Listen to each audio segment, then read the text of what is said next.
Our research paper presents a study on the development and evaluation of a novel deep learning model, concatenated exception ResNet 50, for the accurate prediction of skin cancer.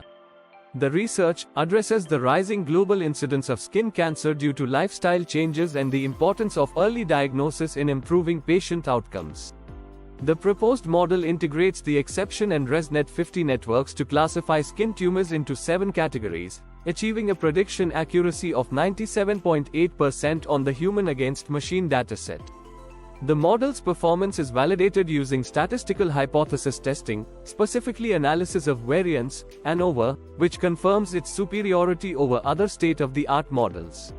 The proposed XR50 model is designed to be computationally efficient and robust, with a simple architecture that leverages features from both exception and ResNet 50 networks.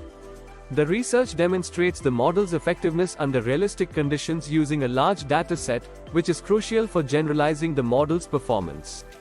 The study includes a detailed comparison of the XR50 model with other DL approaches, such as DeepCNN, EnceptionNet, ExceptionNet, ResNet 50, and Inception ResNet, using the HAM 10000 dataset.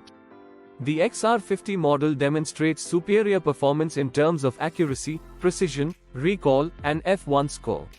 The paper concludes by acknowledging the limitations of the study, such as the need for larger and more diverse datasets, and suggests future work to further refine the model and incorporate additional data sources. The authors emphasize the potential of the XR50 model to aid clinicians in rapid and accurate skin cancer diagnosis, potentially reducing the cost and improving patient outcomes. Please refer our research article titled, Concatenated Exception ResNet 50, a novel hybrid approach for accurate skin cancer prediction, published in Computers in Biology and Medicine Journal for further details. Thank you for watching.